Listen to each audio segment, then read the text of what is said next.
Ngayon ka lang ba mapagbigay? O, pagkatapos ng Christmas, mapagsingil ka na. May interest na kasi tapos na yung season. Correct. Oo, true. Hi, Langga. This is Jarrett. And this is Apple. Welcome to the Langga Speaks podcast. Join our beloved conversations about God's love and joy. Hello mga langga, we wish you a Merry Christmas. We wish you a Merry Christmas. We wish you a Merry Christmas and a Happy New Year.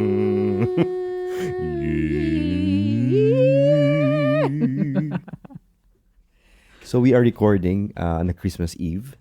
Tulog ng mga bata. Wala po kaming Noche Buena today because we had an earlier dinner, Christmas dinner with the family because we're going to Mass early. But unfortunately, I'm not gonna go to sleep early as well because I'm still gonna edit this episode. But I'm grateful. But ang importante ba, nakatulog na yung mga bata? Yeah, I mean, fine.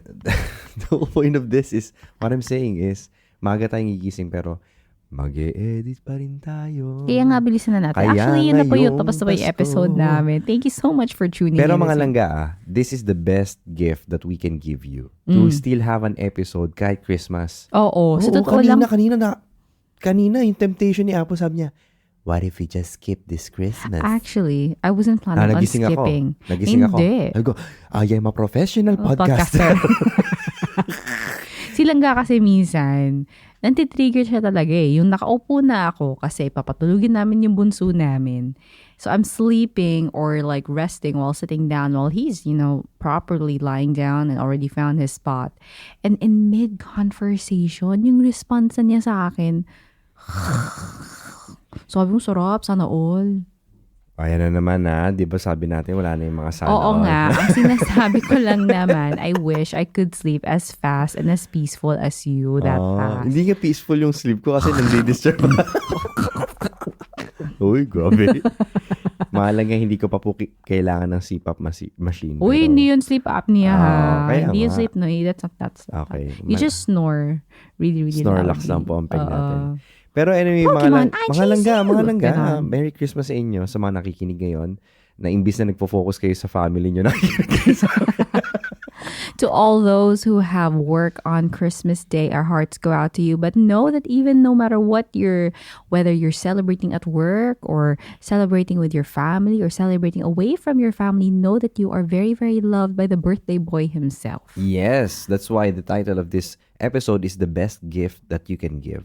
Kasi sa Christmas, 'di ba, napakadaling mabisi. 'Di ba? Mabisi tayo sa holiday gift giving, pagpili ng Secret Santa, pagpili ng regalo para sa mga mahal mo sa buhay, Pagpili going ko ng over kakainin. budget. Going over budget sa ating mga pinagbibili ngayong Christmas season, 'di ba?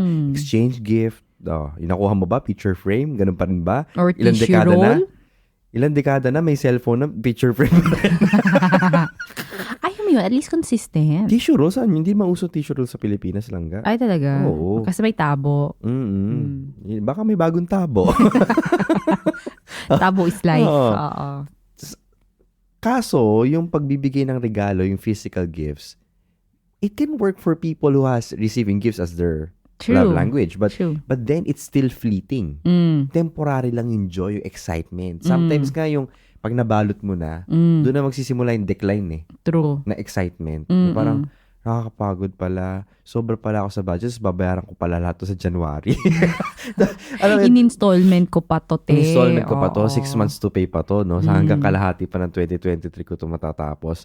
So, minsan, hindi siya hindi siya nagtatagal. Yung feeling of joy when it's only attached to the gift giving, we miss the whole point. What if you buy for yourself? Yung pinapadeliver na lang sa bahay. Yung pag-uwi mo, galing Noche Bueno, may naghihintay Noche Bueno? May buena. Wala nga tayo Noche Buena. Nagre-record tayo ngayon ng Oo, 11:52. But again, the whole point of this is, the question here is, what if we give a gift this Christmas na permanent?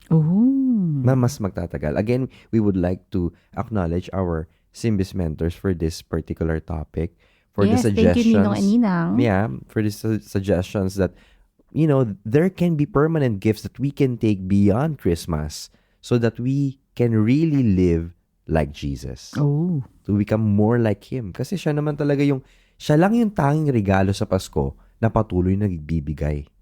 He's the only gift that keeps on giving. True. Even after the season has passed. Exactly. So, paano natin gagayahin yun? How do we continue experiencing the gift of Jesus throughout the year?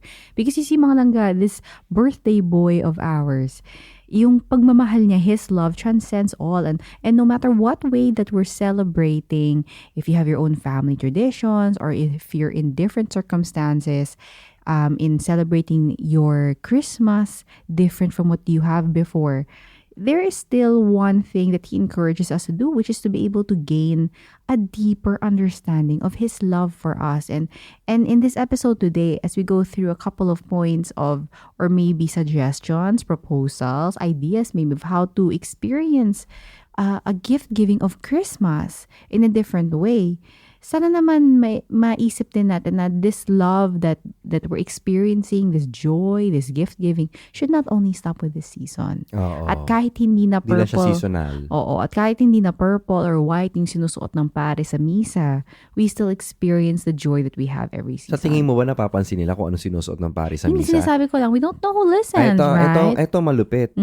Kahit hindi na Christmas sweater yung suot ng katabi mo. True, kahit sobrang initin. Pero unfair ha, for malamig sure. na ngayon. At kung hindi mo na nakikita nakaboots yung mga babae sa simbahan, wag ka. dapat hindi doon titigil yung pagmamahal mo. May kapatid ako kanina. Nagulat. Sabi ko, ay, new shoes. Kagabi sa simbahan. Ay, new shoes. New boots. So yung mga langga, sinasabi lang naman namin dito, for sure yung mga nakikinig dito, alam naman natin yung rason for this season. That Jesus is the reason for this season. But the problem is, we don't always keep that in the forefront of our minds. Na siya yung importante. So, this particular tips, these particular ideas, alam ko na mas magiging tulad tayo ni Kristo throughout the year if we practice this. Number one is that, during Christmas, mamaya, habang nakita mo ngayon ang iyong mga mahal sa buhay o yung mga minahal dati. Ay, tindi. Ay. Ano magagawa? Christmas party ng office. Ay. Naandun ka department yung ex. Kaya ang hirap mga office dating. Ano gagawin mo dyan? So number one, what our ninong and ninang suggest, our simbis ninong and ninang propose. Les and Leslie Parra. Number one is to extend grace to loved ones who may struggle to find joy. True. Ito yung naisip din natin, maybe for you right now, you're celebrating, you're enjoying the food and the experience of opening gifts and everything. But, for a lot of people, especially now, the joy of Christmas doesn't always come naturally. Siguro sa iba, they're going through really, really hard times in their lives. Mga matindi pinagdaanan nila. Exactly. Di pa naman tapos yung pandemya. May pandemic pa din, di ba? Exactly. There are still people falling sick. There are still people falling prey to the troubles and struggles in life. And just because it's a celebratory season, and just because it's Christmas, it doesn't mean that these troubles stop. Or just because you are easily... you can easily go into the mood of celebration. Mas madali kang maging masaya. True. It doesn't mean that the others have the same pace as you are. Exactly. Na sila madali ring di sumaya dahil lang sa sitwasyon. Exactly. Like this season, merong kang tita or tito na demanding na, akin na yung fruit salad. Ay, akin na yung potato salad. Akin na yung potato salad. Nakakainis naman, tabang-tabang natim itong patatim na to. Yung sakit nun, diba? Especially if you spent the entire day working on that. There can be loved ones that are demanding and contentious during this season, especially this Christmas. Now, this is the call for us to be better. We have to give them grace. Like what you said, we don't know what's the deeper reason for that particular attitude. Baka mamaya sinasabi niya, ang tabang-tabang naman ng patatim na to. Pero yun pala kasi, she's not really able to savor the flavors of the meal that you've cooked because their heart is still broken over something that happened to them that they haven't shared. Tabang pala nung love life. Exactly. Hindi lang matabang, minsan bitter pa. Exactly. Ano ba itong niluto nyo? Bakit ang palaya? Ano ba itong habonado nyo? bakit ampalaya flavor? Exactly. So we don't really know. And it's a step closer to the heart of God when we're able to give them Exactly. grace. So, extend grace to loved ones who may struggle to find joy. That's number 1. Number 2 is be open to family members who approach you with concerns.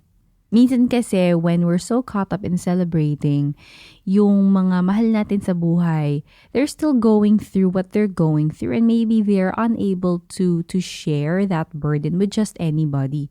And if they want to come to you just to be able to share their worries, it's a bigger sign of love, a bigger sign of grace when you're able to put aside the celebratory mood and just be with them at that particular moment. Especially this season, not only the season for celebration, but these seasons tend to amplify also yung mga hidden emotions Yung mga nabaon before, because there are reunions, 'di ba? Nagkaka-tipon-tipon ulit.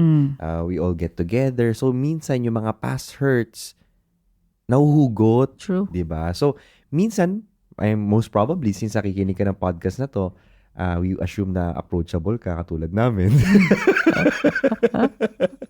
Ano siya? 'Di ba? Syempre, 'di ba? We have to be able to practice making ourselves approachable so that when our loved ones approach us and they bring us their concerns, they'll feel comfortable na reachable tayo. Totoo. 'Di ba ganun din tayo sa Diyos? Kahit na matagal natin hindi siya kinausap, alam natin na pwede tayong bumalik sa Kanya anytime. True. It's only our pride that stops us from doing anyways. Exactly. Tayo pa'y nahihiya, pero ang Diyos, willing na i-approach mo. Hinihintay lang naman tayo. Exactly. So, let us do the same. Maybe you are the person in your family. Huwag mo isipin na katulad ko. Minsan kasi naisip ko na, bakit laging na lang tayo ang nilalapitan? Bakit tayo na lang lagi? Ba't kailangan natin pagdaanan to? True. Why do we need to make problem the problem of others? Ano daw? Di ba? Listen. Listen. Make it Habibi, explain to Habibi. me. Make it Habibi, explain listen to to me. me. Listen to me, Habibi. This is a blessing if you think about it, because maybe you are the person in your family that tends to mitigate problems before they arise. Ikaw yung diffuser. True. 'Di ba? So, take it as a blessing and ask God for the grace for you to be efficient enough to listen. Sometimes naman, sabi mo nga, katulad ng mga kababaihan, most of the time, we don't look for solutions. You just need someone to listen to comfort you at the time when you need them. That's number 2. Number 3. Be more mindful of your loved one's needs. You see, in Christmas, it's meant to be a time when we focus on the people we love. But the problem is, it's easier to focus more on ourselves, our feelings, yung mga gusto natin makuha sa mga Secret Santa natin, Yes. yung mga gusto natin kainin, especially when there's one more piece left of chicken cordon bleu on the tray, 'di ba? At ayaw mo na siya i-share, ganon. Yung last glass of sagot gulaman, ganyan. The last can of Coke in the fridge. Gusto mo na kainin kasi yun yung gusto mo nang inumin kasi gusto mo eh. But the bigger call to grace, the greater call to sainthood, especially in this time, is for us to be more mindful of putting ourselves after what our loved ones need at that particular time. Baka may mas kailangan sila. Baka mas kailangan nila extra rice kaysa sa'yo. True. Diba? Timbangin mo muna yung sarili mo. Aray ko! Joke lang. But this is a season, this is a time naman siguro where we're invited to have a certain level of mindfulness. Yan, Yung to be mindfulness. aware of those around you, of what they are feeling, of what they may need. Siguro yung mga kamag-anak mo ngayon, or yung mga kaibigan mo ngayon, maybe they're not in the best of situations emotionally, physically, spiritually, financially, and maybe they just don't want to share that. But when we have a certain sense of awareness, a sensitivity of what they're going through, we may become a vessel of God's love for them to experience Christmas as well. Singit ko lang practically speaking, isa sa mga pet peeve ko to Alam kong gutom na kayo. Especially pag nakita niyo yung handa. May lechon, di ba? Oh my gosh, minsan lang umorder ng Lidia's lechon, no? Lechon alikabok, di ba? Grabe. Last piece na yun sa tunasan. Totoo. So, Totoo. di ba? It's so easy to put ourselves first. Pet peeve ko to yung tipong hindi nyo man lang isipin na meron pang mga Marami ibang pang tao na kakain. Oo, kumakasandok kayo ng hamon, kulang na lang kunin nyo yung buong wrapper. Tapos, yung lechon, kulang na lang talaga. Balatan nyo, puro balat na lang. Hindi nyo natiniran yung iba. True. Tingin-tingin naman sa paligid nyo. Practically speaking, not only spiritually, we also have to be mindful, no, of the people. Physically, oo. Di ba? Especially handaan. Hinahanap mo kung ano yung gift mo. Ikaw ba may gift? Ang lakas mo. Sumasama sa correct. Secret Santa. Wala ka naman ambag. Correct. Ang lakas mo maki-Secret Santa, tapos ikaw mismo hindi ka naman nagbalot, hindi ka naman nag-ambag. True. Diba? Yung tipong ang lakas mo magbalot, hindi pa naman uwian, True. tapos saka-ready na yung Tupperware mo. True. Unang-una sa lahat. Kaka-pray lang, di ba? Kaka-pray lang. Ito pa malupit. Sinabi, potluck, wala ka man lang dinala. Exactly. Pero may baon ka pa uwi. At nung sinisingil ka na sa contribution, naging away pa. True. Yan. Or baka sa contribution, bigla kang napaaga mauwi. Kaya wala nang share. Yan ang mindfulness. Exactly. Kasama din yan, mga langga. We have to be able to put mindful awareness into practice this Christmas. Kasi kung hindi mo yan pra-practicein ngayon, dadalhin mo yan sa buong taon na hindi ka mindful. Mindful ka lang sa sarili mo. Self-aware ka lang pero wala kang awareness in a social context. True. Especially with your family. True. You know, you have to be able to pray and to really be intentional to carry it forward sa iyong pang-araw-araw na buhay beyond the holiday season. Diba? Yung mindfulness na ngayon ka lang ba mapagbigay? Pagkatapos ng Christmas, mapagsingil ka na. May interest na kasi tapos na yung season. Correct. Oo, true. Yan. So Number that's 4. Number 4, stand firm when neutralizing family-based agreement. You know, it's so hard to be that particular person kasi it feels like you're taking on more burden. Akala ko dapat shared yung burden within the family. But when you take that spot of the referee, parang, bakit ako na naman? Ikaw yan. Hindi ba nila Ikaw alam? Hindi ba naiintindihan na ganito dapat? May gali G, ganyan. What in the woolly world is happening Silang again? gaya at saka ako, maybe it comes natural because panganay tayo. Oo. Pero, let's just put it this way. God did not give us burdens, or rather, God did not put us in that spot for us to become panganay if He did not equip us to be so. So, if you are in that particular position, whether panganay ka, or you're the bunso, or you are the referee, or you are the one who is calming down the other person, it's okay. You're there. You might as well just embrace that moment and allow yourself to become a vessel of God's grace. Mahirap naman syempre, disclaimer, alam naman i-embrace mo yung pagiging kontrabida Jer at that moment. No, what we're called to be at every particular moment is to become the face, the arms, the love of God to our family. So kahit mahirap at that particular moment, when you think about the bigger picture, you are bringing in Jesus at that particular moment. Oo, syempre nagkakainitan, nagkakaasaran. Huwag kang magte-take sides kasi at the end of it all, dapat ang iparating mo sa kanila, nasa same side kayong lahat kasi family kayo. Exactly. We're a family. So, i-diffuse mo ako kasi the way I diffuse situations, especially yung mga heated moments, sa humor ko. So, iba-iba naman yan. And I'm also thinking about yung sa mga magulang kasi kami ni Jerry, kami yung unang kasi sa generation namin sa side ko na may mga anak. So syempre, we're the ones who are the guinea pigs when it comes to diffusing mga tantrums sa mga bata. Tantrums yung mga gutom-gutom na of how to be able to handle that. Personally for me, na yung it's so easy, parang it's so tempting to just like throw a fit din. Total, nagtantrum yung anak ko, magka-tantrum din ako para nang matapos na. But then, it's not a show of kindness. It's not a show of God's love sa anak ko kung dyan ko siya papapagalitan sa harap ng buong pamilya ko.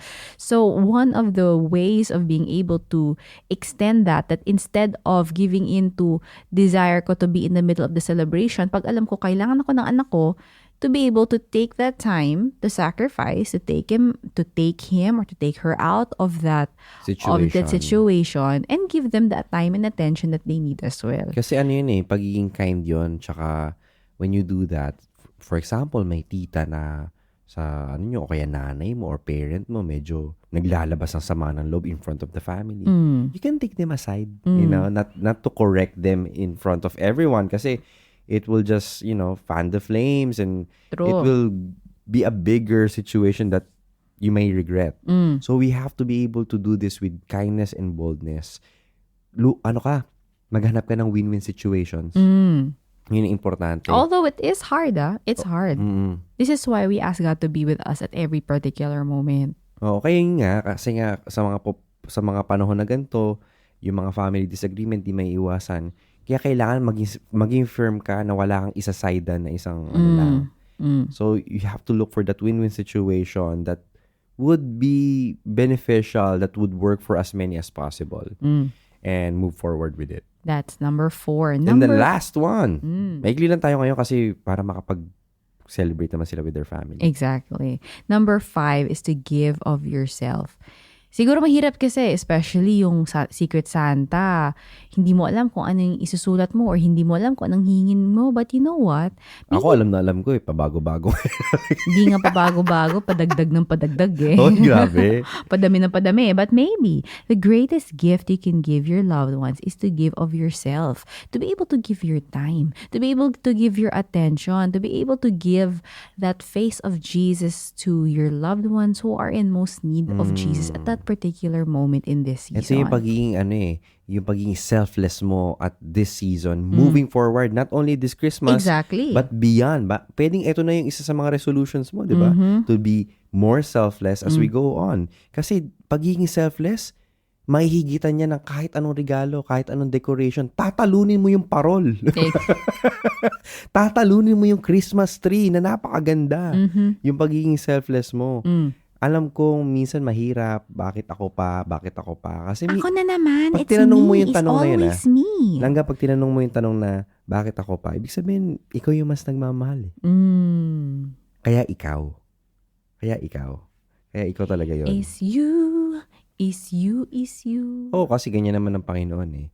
It shows your heart to those who you love kapag naging selfless ka. And selfless is really essential and paramount to demonstrate Christ love like. 'Di ba? Yung Christ, pagiging Christ-like mo, yung pagmamahal mo. This particular gift of self is very powerful because it transforms relationships. Yes. Not only during holidays, but it goes beyond that. Amen. Goes beyond the season. Amen. So yun mga langga, the question we have for today. And as you celebrate, or kahit naman mapakinggan mo to on the 26th, okay lang. Kasi ang Pasko ng mga Katoliko, hanggang Epiphany yan. Exactly. Diba? Hanggang next year pa to mga kapuso. Hindi ko nga alam ba't ganun. Late yung Three Wise Men. Nawala po, na mali po yung direction. Epiphany of the Lord, diba? So, mga langga, the question here that you have to answer is, are you ready to love more like Jesus? Kaya mo ba? Kakayanin mo ba? At pipiliin mo bang mas maging katulad niya sa pagmamahal, especially this Christmas? Amen. And when you do that, that can be the best gift. Sana pasalamatan nyo kami, ha? Nakatipid kayo ngayong Pasko. Kasi pag tinanong kayo, anong regalo mo sa akin? Sarili ko. Di ba? Pero mga langga, alam ko mga sarili nyo rin yung mga regalo nyo sa amin sa pakikinig dito. Pero maaari bang humingi kami ng regalo? Truth. By sharing this episode to anyone you think can be blessed by this episode. Sharing this episode or sharing our podcast or other episodes on this podcast, we would Yes. love to be able to be an opportunity na to become the reminder that Jesus still loves them. Exactly. Leave us a review on Spotify. Tapos na yung taon. This is, the last episode of the year Oo already. nga, grabe no. Thank you, Lord. Thank you, Lord. Linggo-linggo po kami, wala naman pong mintis. Minsan may mintis ng araw, pero every week we got to release, and that's the grace of God.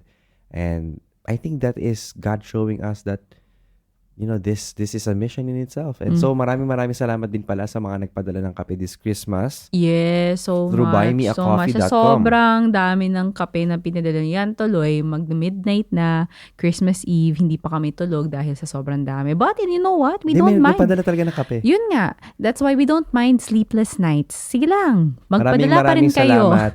Salamat kay kay Young Heart. Ang pangalan Thank niya. you, Young Oo, Heart. nagpadala Merry siya Christmas sa'yo. Nagpadala siya ng kape. Sobrang salamat. Basahin ko lang bago matapos ng episode natin. Sabi ni Young Heart, "Thank you for all the ministry you do. May the Lord always bless your mission. Merry Christmas. Oh, praise God. Maraming salamat sa iyo, Langga. And sa lahat ng mga langga na nagdadasal para sa amin. At papasalamat na rin to kasi tapos na tong taon na to. Lately din, salamat din sa mga nag-DM sa amin sa IG ever since we discovered na meron mga status updates. Medyo marami na mga langga na nag-reach out sa amin. Thank you for sharing your heart. Thank you for sharing your trust. And you continue to pray for God's blessing and grace sa buhay niyo in whatever you're going through. Maraming salamat mga langga sa inyong mga suporta. And that's it. This is me, Jeric. And this is Apple. Merry Christmas. Always reminding you na palangga ka sa Diyos.